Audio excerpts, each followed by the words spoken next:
Very good morning to all of you. So today we are just going to continue fourth lecture of our chapter and that is reaching the age of adolescence. Okay, आज के class में हम लोग अपने chapter reaching the age of adolescence का part 4 continue करेंगे. Okay, इसके पहले हम लोगों ने इस चैप्टर का 3 लेक्चर ऑलरेडी कवर कर लिया है और आज की क्लास में हम इसका चौथा लेक्चर्स को कंटिन्यू करेंगे. ओके, हेडिंग क्या है हमारे चैप्टर का? Reaching the age of adolescence. Okay, तो आज के सेशन को स्टार्ट करने से पहले जो चीज़ हम लोगों ने प्रीवियस क्लासेस में पढ़ा है उसको बस थोड़े ही टाइम में रिकैप करेंगे ताकि हमें आज की क्लास को समझने में कोई भी प्रॉब्लम फेस ना करना पड़े. ओके, सो प्रीवियस क्लासेस में हमने क्या देखा था? प्रीवियस क्लासेस में हमने देखा था ग्रोथ. ठीक है, कि ग्रोथ एक नेचुरल फिनोमिना है. ठीक है, फिर ग्रोथ के बेसिस पे 3-4 स्टेजेस हम लोगों ने देखा था. एक इन्फेंसी वाला होता है, बर्थ से लेके 2 इयर्स वाले इंडिविजुअल को हम लोग क्या बोलते हैं? इन्फेंट बोलते हैं. और उस स्टेज को हम क्या बोलते हैं? उस स्टेज को हम इन्फेंसिस बोलते हैं. ओके, और 2 इयर्स से 10 इयर्स वाले इंडिविजुअल्स को हम लोग क्या बोलते हैं? चिल्ड्रन. और वो वाला जो स्टेज होता है उसे हम लोग चाइल्डहुड बोलते हैं. 10 to 18 years adolescence and above 18 years is known as a adulthood stage. Okay, ये सब हमने देखा था प्रीवियस क्लासेस में. फिर हमने देखा था कि जैसे हम एडोलसेंस वाले एज में रीच करते हैं हमारे अंदर चाहे मेल हो या फीमेल हो उनके अंदर बहुत सारे चेंजेस आता है. ओके, और वो सारा चेंजेस जनरली हमारा क्या होता है? सेकेंडरी सेक्सुअल कैरेक्टरिस्टिक्स होते हैं. ये इस टाइप्स के कैरेक्टरिस्टिक्स होते हैं जिसके थ्रू हम मेल और फीमेल को बाहर दूर से देख के ही डिफ्रेंशिएट कर पाते हैं कि ये इंडिविजुअल मेल है और ये इंडिविजुअल फीमेल है. ओके, ये सब हमने प्रीवियस क्लासेस में देखा था. वहाँ पे हमने कुछ मेल का सेकेंडरी सेक्सुअल कैरेक्टरिस्टिक्स देखा था और कुछ फीमेल का. मेल में बियर्ड, मॉस्टेक्स, ये जो दाढ़ी, मोच प्लस शोल्डर पूरा वाइड होने लगता है. चेस्ट पे, अंडर आर्म्स, प्यूबिक एरियाज में हेयर्स आने लगते हैं. वॉइस क्रैक होने लगता है. एडम्स एप्पल दिखने लगता है. फीमेल्स के केस में मेंस्ट्रुएशन साइकिल स्टार्ट हो जाता है. ब्रेस्ट, मैमरी ग्लैंड डेवलप्ड होने लगता है. ओके, और जितना भी जेनाइटल एरियाज वाला स्किन्स होता है वो सब डार्क कलर में कन्वर्ट होने लगता है. ये सब हमने सेकेंडरी सेक्सुअल कैरेक्टरिस्टिक्स मेल और फीमेल का देखा था प्रीवियस क्लासेस में. ओके, और भी बहुत कुछ देखा था हमने कि जब हम एडोलसेंस वाले एज में जाते हैं तो हमें बहुत पिंपल्स आने लगता है. क्यों? क्योंकि हमारा जो स्वेट ग्लैंड होता है, जो सेबेसियस ग्लैंड होता है, वो एडोलसेंस वाले एज में थोड़ा ज़्यादा ही एक्टिव हो जाता है. और जो फेस पे स्वेट ग्लैंड होता है वो तो कुछ ज़्यादा ही एक्साइटेड होता है. इसके वजह से ऑयल का ज़्यादा सिक्रीशन होता है और वो क्या कॉज करता है? वो कॉज करता है पिंपल्स. ओके, ये सब हमने प्रीवियस क्लासेस में देखा था. फिर हमने देखा था कि ये जो भी चेंजेस आ रहे हैं, जो भी सेकेंडरी सेक्सुअल कैरेक्टरिस्टिक्स हमारे अंदर आ रहा है एडोलसेंस वाले एज में, वो सब सिर्फ हॉर्मोन्स की वजह से आ रहा है. ठीक है, और हॉर्मोन्स को सिक्रेट करने वाले ग्लैंड को हम कौन से ग्लैंड बोल रहे थे? Endocrine gland. ग्लैंड जनरली हमारा 2 टाइप्स का होता है, एक एक्सोक्राइन, एक एंडोक्राइन. जिसके पास डक्ट होता है that is known as a exocrine and ductless gland is known as a endocrine gland. Okay, तो हार्मोन्स की सिक्रेशन हमारा एंडोक्राइन ग्लैंड के थ्रू होता है और ह्यूमन बॉडी के डिफरेंट पार्ट्स में हमें डिफरेंट टाइप्स का एंडोक्राइन ग्लैंड्स देखने को मिलता है और वो डिफरेंट टाइप्स का हार्मोन्स की सिक्रेशन करवाता है जिसका डिफरेंट फंक्शन होता है. जैसे बेस ऑफ द ब्रेन में हमें पिट्यूटरी ग्लैंड देखने को मिलता है. उसका काम होता है ग्रोथ हार्मोन्स को सिक्रेट करना, जो कि हमारी बॉडी का ग्रोथ और डेवलपमेंट को रेगुलेट करता है. प्लस ये जो पिट्यूटरी ग्लैंड है ये ऐसा हार्मोन सिक्रेट करता है जो जाके टेस्टिस को इनिशिएट करता है कि आप टेस्ट्रोजन प्रोड्यूस करो और ओवरी को इनिशिएट करता है कि आप एस्ट्रोजन प्रोड्यूस करो, जो कि मेल और फीमेल सेक्स हार्मोन्स है. Okay, that's why pituitary gland is also known as a master of endocrine gland. फिर हमने देखा था थायराइड ग्लैंड, जो कि थायरोऑक्सिन हार्मोन्स की सिक्रेशन करवाता है और उसके लिए किस चीज़ की रिक्वायरमेंट होती है, तो आयोडीन की रिक्वायरमेंट होती है। Without iodine thyroid glands will not able to secrete thyroxine hormones inside our body. Okay, और हमने ये भी देखा था कि फ्रॉग में जो मेटामॉर्फोसिस हो रहा था, जो मेटामॉर्फोसिस वाला प्रोसेस चल रहा था, वो थायरोऑक्सिन हार्मोन्स की वजह से ही हो रहा है। अगर फ्रॉग हमारा वैसे वाटर में रहेगा जहाँ आयोडीन की कंटेंट ना हो, तो फिर वो एडल्ट में कन्वर्ट नहीं हो पाएगा। ओके, ये सारा चीज़ हमने देखा था। प्लस किडनी के ऊपर एक ग्लैंड होता है जिसको हम लोग एडर्नल ग्लैंड बोलते हैं, वो हार्मोन्स की सिक्रेशन करवाता है जिसको एडर्नलाइन हार्मोन्स बोलते हैं, और वो इमरजेंसी सिचुएशन में हमारे बॉडी में सिक्रेट होता है, और इमरजेंसी सिचुएशन में हमारे बॉडी में सीक्रेट होता है, हमें प्रिपेयर्ड करता है किसी भी इमरजेंसी सिचुएशन से फाइट करने के लिए। ओके, और थायरोऑक्सिन हार्मोन्स क्या कर रहा था, तो वो हमारे बॉडी में जो फैट, कार्बोहाइड्रेट, प्रोटीन, ये सब चीज़ें का मेटाबॉलिज्म में हेल्प कर रहा था। ओके, तो ये सब चीज़, ये सारा स्टोरी तो हमने पिछले ही क्लास में देख लिया था।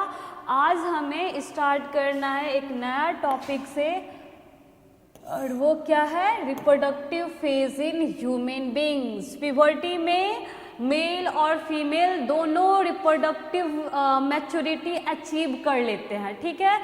ओके, और अब हमें क्या पढ़ना है, तो अब हमें पढ़ना है reproductive phase in humans. In adolescence become capable of reproduction only when the testes and ovary start producing gametes। कोई भी एडोलसेंस रिप्रोडक्शन के लिए कैपेबल तभी होता है जब उसका टेस्टिस और ओवरी, ठीक है, वो गैमेट्स प्रोड्यूस करना स्टार्ट कर दे। क्योंकि सेक्सुअल रिप्रोडक्शन का मेन रिक्वायरमेंट क्या होता है, डिफरेंट जेंडर और उनके थ्रू मेल और फीमेल की गैमेट्स की फॉर्मेशन। मेल होना चाहिए, सेक्सुअल रिप्रोडक्शन के लिए क्या रिक्वायरमेंट है, मेल होना चाहिए, फीमेल होना चाहिए, मेल मेल गैमेट प्रोड्यूस करना चाहिए और फीमेल फीमेल गैमेट प्रोड्यूस करेगी, तब जाके आपका रिप्रोडक्शन हो सकता है। तो यही चीज़ यहाँ पे बोला जा रहा है कि कोई भी एडोलसेंस रिप्रोडक्शन के लिए कैपेबल तभी होगा जब, अगर वो मेल है तो उसका टेस्टिस स्पर्म की फॉर्मेशन करना स्टार्ट कर दे, और अगर फीमेल है तो उनका ओवरी मैच्योर्ड ओवम यानी फीमेल गैमेट को फैलोपियन ट्यूब में रिलीज करना स्टार्ट कर दे, तब जाके वो कैपेबल होंगे रिप्रोडक्शन करने के लिए। Okay, The reproductive phase in the girls begins at the age of 10 to 12 years, while in boys it is start at the age of 13 to 14 years। और मेल के अंदर कब गैमेट फॉर्मेशन स्टार्ट हो जाता है और फीमेल के अंदर कब गैमेट फॉर्मेशन स्टार्ट हो जाता है, तो ये एज यहाँ पे मेंशन किया गया है। गर्ल्स के अंदर जनरली आपका एवरेज एज है 10 to 12 ईयर्स। इस टाइम में ये गैमेट्स की फॉर्मेशन करना स्टार्ट कर देते हैं, और जो फीमेल 10 to 12 ईयर्स में गैमेट्स की फॉर्मेशन करना स्टार्ट कर देती हैं, और मेल आपका 13 to 14 ईयर्स में गैमेट्स की फॉर्मेशन करना स्टार्ट कर देते हैं। ओके, और जैसे गैमेट्स की फॉर्मेशन करना ये लोग स्टार्ट करेंगे, वैसे इन लोगों के अंदर रिप्रोडक्टिव फेज स्टार्ट हो जाएगा, अब ये रिप्रोडक्शन कर सकते हैं। ओके, तो इस स्लाइड में आपको बताया गया है कि कब कोई रिप्रोडक्शन कर सकता है, कब वो कैपेबल होगा रिप्रोडक्शन करने के लिए। तो वैसा इंडिविजुअल जो एडोलसेंस वाली एज में रीच कर गया है और वो गैमेट्स फॉर्मेशन करना स्टार्ट कर दिए हैं, वो रिप्रोडक्शन के लिए कैपेबल होते हैं। ओके, जनरली ये एज फीमेल के केस में 10 to 12 ईयर्स होता है, और मेल के केस में आपका क्या होता है 13 to 14 ईयर्स होता है। एवरेज एज यहाँ पे दिया गया है, ठीक है। इसमें भी कुछ गर्ल्स ऐसे होती है जो कि वो रिप्रोडक्शन करने के लिए कैपेबल 13 to 14 ईयर्स में होती है, कोई 14 to 15 ईयर्स में होती है। तो ये जो एज आपको दिया गया ये एग्जैक्ट एज नहीं है, ये एवरेज एज है कि 10 से 12 साल में लड़की लोग कैपेबल हो जाती है रिप्रोडक्शन के लिए, और 13 से 14 साल में बॉयज कैपेबल हो जाते हैं, ठीक है। ये एवरेज एज है, इसमें भी हर एक इंडिविजुअल पे थोड़ा बहुत वैरीज करता है। Got it?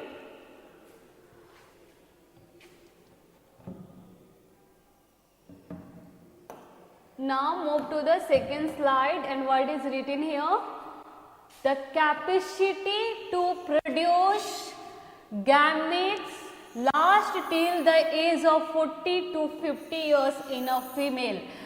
देखो आपका फीमेल में जो रिप्रोडक्टिव फेज है वो 10 से 12 साल में स्टार्ट हो जा रहा है, क्योंकि 10 से 12 साल में वो गैमेट फीमेल गैमेट प्रोड्यूस करना स्टार्ट कर देती हैं।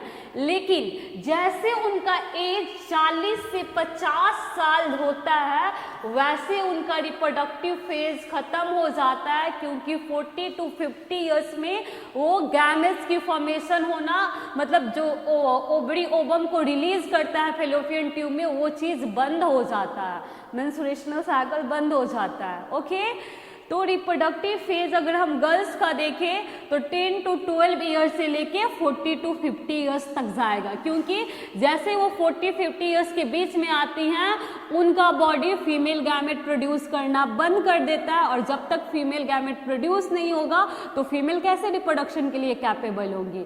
तो फीमेल का रिप्रोडक्टिव फेज आपका 10 टू 12 ईयर्स से लेके 40 टू 50 ईयर्स है।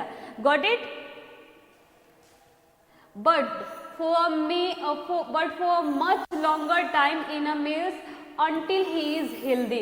लेकिन मेल के अंदर कोई ऐसा रिस्ट्रिक्शन नहीं है, फीमेल के अंदर रिस्ट्रिक्शन है। वो जैसे 40 से 50 साल के अंदर में जाती हैं वैसे उनके अंदर फीमेल गैमेट प्रोड्यूस होना बंद हो जाता है, ठीक है, तो उनका रिप्रोडक्टिव फेज खत्म हो जाता है।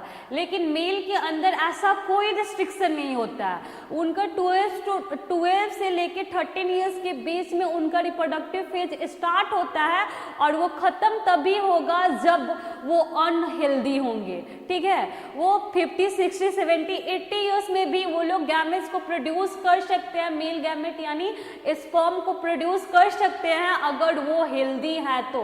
डिपेंड करता है उनके हेल्थ पे, ठीक है। फीमेल के केस पे एज पे डिपेंड करता है। अगर फीमेल हेल्दी भी रहती है तब भी वो 50 ईयर्स क्रॉस करती हैं तो उनके अंदर ये फीमेल गैमेट फॉर्मेशन बंद हो जाता है।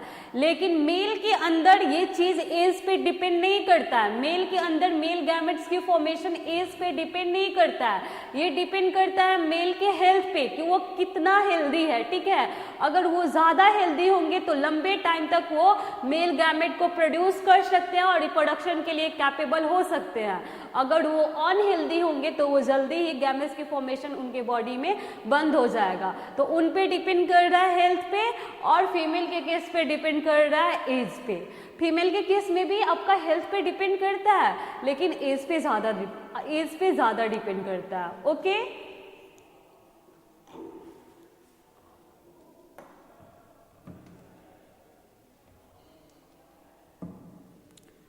now move to the next slide।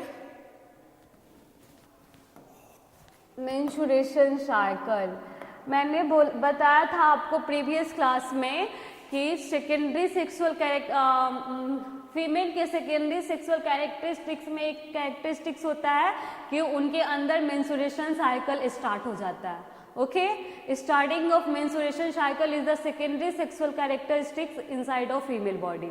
ये चीज मैंने आपको प्रीवियस क्लास में बताया था। तो आज हम देखेंगे डिटेल्स में कि आपका मेंस्ट्रुएशन साइकिल होता क्या है। What do you mean by menstruation cycle? Okay, तो इस टॉपिक को अच्छे से समझने के लिए हमने जो अपना इसके पहले जो चैप्टर रिप्रोडक्शन हमने कवर किया था वो चीज़ थोड़ा बहुत हमें रिकैप करके चलना पड़ेगा, तब जाके हमें ये टॉपिक अच्छा से समझ आएगा। ओके, एक्चुअली मैं आपको बता दे रही हूँ कि मतलब मेंस्ट्रुएशन साइकिल का स्टोरी क्या है, ये एक्चुअली है क्या। तो हमने रिप्रोडक्शन चैप्टर में पढ़ा था कि जैसे फीमेल आपका फीमेल प्यूबर्टी वाले एज में जाती हैं, 10 से 12 साल के एज में जाती हैं, तो वो तो उनका जो प्राइमरी फीमेल रिप्रोडक्टिव ऑर्गन्स यानी ओवरी है, जो कि आपका लेफ्ट और राइट साइड दोनों में प्रेजेंट होता है एब्डोमिनल कैविटी में, वो ओवरी आपका एक ओवरी आपका एक मंथ में ओवम फैलोपियन ट्यूब में रिलीज करती है, ठीक है। फिर उसके अगले मंथ में दूसरे साइड वाला ओवरी ओवम फैलोपियन ट्यूब में रिलीज करती है। और ओवम क्या होता है, तो फीमेल गैमेट, ओके। ये चीज मैंने आपको बताया था रिप्रोडक्शन चैप्टर में, जैसे आप फिगर के थ्रू समझ सकते हो। ये हमारा क्या है, ये हमारा फीमेल रिप्रोडक्टिव ऑर्गन्स है, ठीक है। हमें पता है कि हमारे लोअर एब्डोमिनल कैविटी में लेफ्ट साइड में और राइट साइड में एक एक ओवरी प्रेजेंट है, पता है ना। और ओवरी के अंदर आपका फीमेल गैमेट ओवम होता है, जो कि आप माँ के यूथरस में रहती है तब से ही ओवरी के अंदर आपका फीमेल गैमेट ओवम प्रेजेंट रहता है। लेकिन जैसे आप प्यूबर्टी वाले एज को अटेंड करते हो, 12 से 13 ईयर्स के एज में आते हो, तब आपका ओवरी क्या करता है कि जो इसके अंदर ओवम यानी फीमेल गैमेट है उसको मैच्योर करके ये फैलोपियन ट्यूब में रिलीज करने लगता है, ठीक है।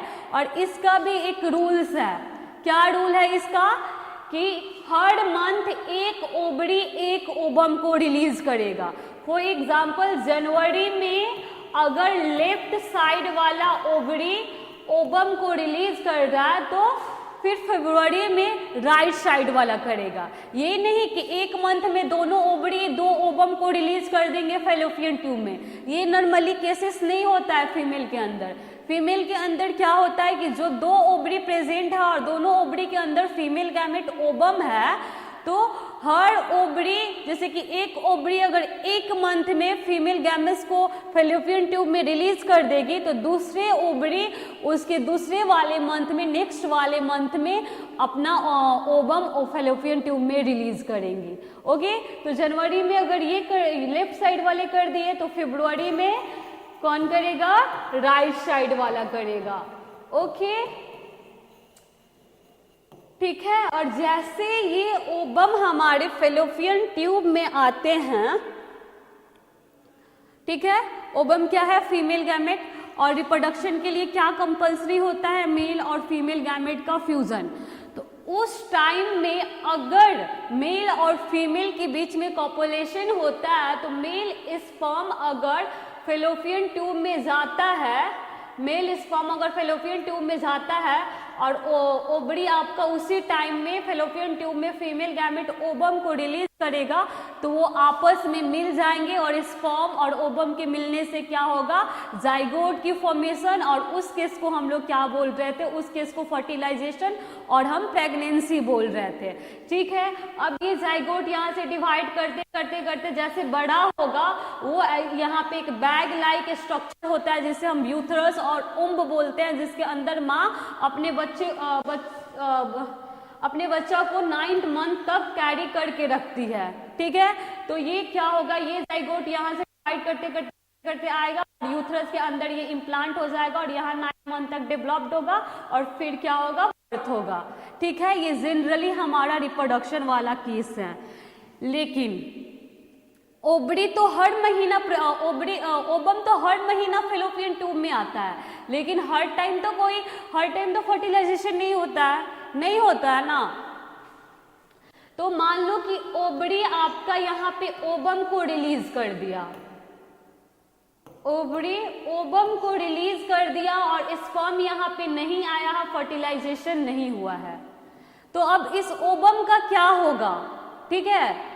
तो जैसे देखो एक मतलब बेसिक सा बात होता है, जैसे हमारा ओवरी फीमेल गैमेट ओवम को फैलोपियन ट्यूब में रिलीज करता है, वैसे ये जो हमारा यूथरस जो बैग लाइक स्ट्रक्चर है ना, वो बच्चा को कैरी करने के लिए ना अपने आप को बहुत थिक बनाने लगता है और बहुत ब्लड वेसल्स का सप्लाई लेने लगता है, ठीक है। बहुत सारे ब्लड वेसल्स इसमें आने लगते हैं और ये थिक होने लगता है, ताकि अगर बेबी इसके अंदर आए तो उसको अच्छे से कैरी कर ले। लेकिन हर टाइम फर्टिलाइजेशन हो, हर टाइम प्रेगनेंसी हो, ये तो कंपल्सरी नहीं है, ठीक है। जब तक स्पर्म नहीं आएगा तब तक ये फर्टिलाइजेशन कैसे होगा।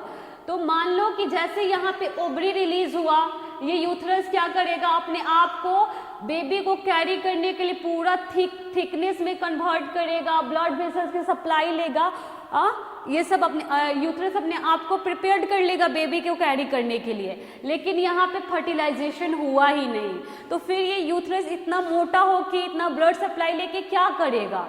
तब क्या होता है कि यूथरस के अंदर जो ब्लड सप्लाईज वाला जो ट्यूब होता है वो सब ब्रस्ट होना स्टार्ट हो जाते हैं, टूटना स्टार्ट हो जाते हैं, ठीक है, और वही एज अ ब्लीडिंग वेजाइना के थ्रू निकलते हैं, और इसी ब्लड वेसल्स के ट्यूब यूथरस का ये जो यूथरस प्रिपेयर्ड होता है बेबी को कैरी करने के लिए, तो वो जो थिकनेस होता है वो सब ब्रेक होने लगता है, ब्लड वेसल्स ब्रेक होने लगता है, और इसी के साथ ये जो अनफर्टिलाइज्ड फीमेल गैमेट होता है वो भी बह के वेजाइना के थ्रू एज अ ब्लड बाहर आने लगते हैं, और इसी चीज को हम लोग क्या बोलते हैं, इसी चीज को हम लोग मेंस्ट्रुएशन साइकिल बोलते हैं। और हमें पता है कि हर महीना हमारे फेलोपियन ट्यूब में फीमेल गैमेट रिलीज होता है, और जब फीमेल गैमेट रिलीज होगा तब यूथरस अपने आप को पूरा ब्लड सप्लाई दे के बहुत अच्छा बनाएगा ताकि बेबी को कैरी कर सके, लेकिन हमेशा फर्टिलाइजेशन, हमेशा प्रेगनेंसी नहीं हो सकती है, तो फिर यूथरस उतना अपने आप को प्रिपेयर करके क्या करेगा, तो वही टूटना स्टार्ट हो जाता है, ब्लड वेसल्स का ट्यूब टूटना स्टार्ट हो जाता है, और उसी के साथ ये जो हमारा फीमेल गैमेट है वो भी बह के वेजाइना के थ्रू एज अ ब्लड बाहर एग्जिट होने लगते हैं, and this is known as a menstruation cycle. Okay, तो यही चीज हम लोग अभी देखेंगे।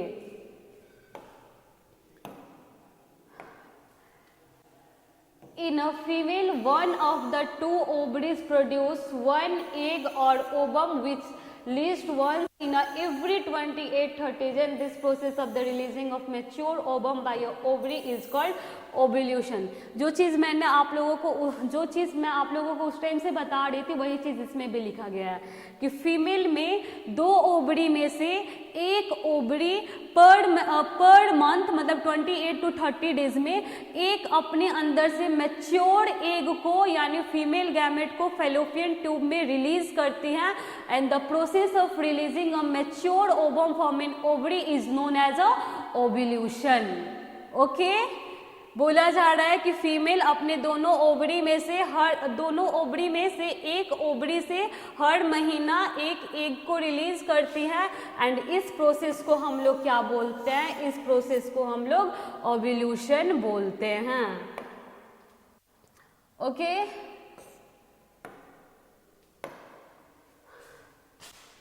During the period of 28 to 30 days, the wall of the uterus become thick to receive the egg. If it is fertilized, when the egg gets fertilized by the sperm, it is result in a pregnancy. और इस 28 से 30 दिन में यूथरस अपने आप को बहुत ही thick मोटा बना लेता है। क्यों बना लेता है कि अगर फीमेल जो एग है वो फर्टिलाइज्ड होंगी तो वो जो बेबी का डेवलपमेंट यूथरस के अंदर ही होता है 9 मंथ्स, तो इसी चीज़ के लिए वो अपने आप को थिक बना लेता है कि अगर फीमेल गैमेट स्पर्म से फ्यूज होगा तो प्रेगनेंसी होगा तो बेबी इनके ही अंदर आएगा, तो इनको ही अपने अंदर रख के उसे 9 मंथ तक डेवलप करना है, इस वजह से वो अपने आप को थिक बना लेते हैं। Okay, if the egg is not fertilized by the sperm, the lining of the uterus wall along with the blood vessels breaking down and pass out of the vagina with the unfertilised egg result in a bleeding. लेकिन हमेशा आपका female gamete fuse हो जाए ये तो जरूरी नहीं है, जब तक स्पर्म नहीं आएगा male gamete female reproductive organs के अंदर नहीं आएंगे तब तक तो आपका फर्टिलाइजेशन नहीं हो सकता है। तो अगर आपका जो फीमेल गैमेट है वो स्पर्म्स के थ्रू फर्टिलाइज ना हो तब आपका यूथरस की कोई रिक्वायरमेंट नहीं है, यूथरस वाल की कोई रिक्वायरमेंट नहीं है, तो वो ब्लड वेसल जो होता है वो सब टूट के अनफर्टिलाइज्ड एग के साथ वेजाइना के थ्रू बॉडी से बाहर आने लगते हैं एज अ ब्लड। ठीक है, और इसी चीज को हम लोग क्या बोलते हैं, इसी चीज को हम लोग मेंसुरेशन बोलते हैं। This is called mensuration. Mensuration क्या है? तो अगर आपका एग फर्टिलाइज नहीं होता है तो जो यूथरस का वॉल थिक हुआ रहता है, ब्लड वेसल्स वो सब ब्रेक होने लगते हैं और वो अनफर्टिलाइज्ड एग के साथ वेजाइना के through as a bleeding body से एग्जिट करने लगते हैं and this is known as a menstruation. Okay, menstruation occurs 4 to 5 days after 28-30 days। हर 28 से 30 दिन के बाद 4 से 5 दिन तक आपका मेंसुरेशन रहता है, यानी ब्लीडिंग वाला फेज रहता है। ठीक है, हर मंथ के बाद, हर 28 to 30 डेज के बाद 4 to 5 डेज आपका मेंसुरेशन रहता है। ओके,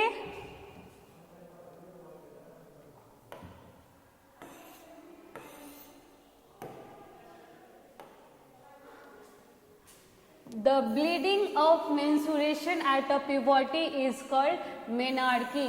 और आपका पहला मेंसुरेशन साइकिल जो कि प्यूबर्टी वाले एज में 10 to 12 ईयर्स वाले एज में स्टार्ट होता है, उस मेंसुरेशन साइकिल को हम लोग क्या बोलते हैं? उसे हम लोग मेनार्की बोलते हैं। Okay, first menstruation cycle of puberty is known as a menarche. Okay, किसी भी फीमेल का जब पहला मेंसुरेशन साइकिल स्टार्ट होता है तो पहले वाले मेंसुरेशन साइकिल को हम लोग क्या बोलते हैं?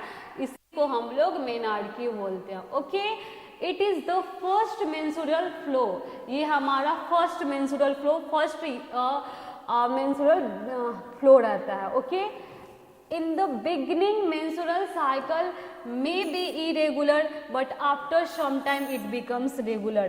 स्टार्टिंग में जो फीमेल्स टीन एजर्स में रहती हैं, ठीक है, 12, 13, 14, 15, 16, 17, 18 ईयर्स वाले, तो इनमें जो ये मेंस्ट्रुएशन साइकिल है ना वो इरेगुलर होता है। जरूरी नहीं है कि पर मंथ हो, ठीक है, एवरी मंथ आपका मेंस्ट्रुअल साइकिल हो, इरेगुलर रहता है। किसी का 1 मंथ बाद ही आ जाता है, किसी का 2 मंथ बाद आता है, किसी का 3 मंथ, इवन किसी का 4 मंथ बाद आता है। ठीक है, तो इनिशियल स्टेज में ये थोड़ा इरेगुलर होता है लेकिन बाद में जाके रेगुलर हो जाता है, पर मंथ आने लगता है। ओके, एंड ये हमारे लाइफ स्टाइल्स पे भी डिपेंड करता है कि हम किस टाइप्स का डाइट ले रहे हैं, हम कितना स्ट्रेस ले रहे हैं, हमारा फिजिकल एक्टिविटीज़ क्या है, इस पे भी हमारा ये मेंस्ट्रुअल साइकिल डिपेंड करता है, इसका रेगुलरिटी। अगर आप फिजिकली वीक हो, स्ट्रेस में हो, तो इस टाइम में मेंस्ट्रुअल साइकिल इरेगुलर होना नॉर्मल सी बात होती है। Okay, menstruation stop at the age of 40 to 50 years.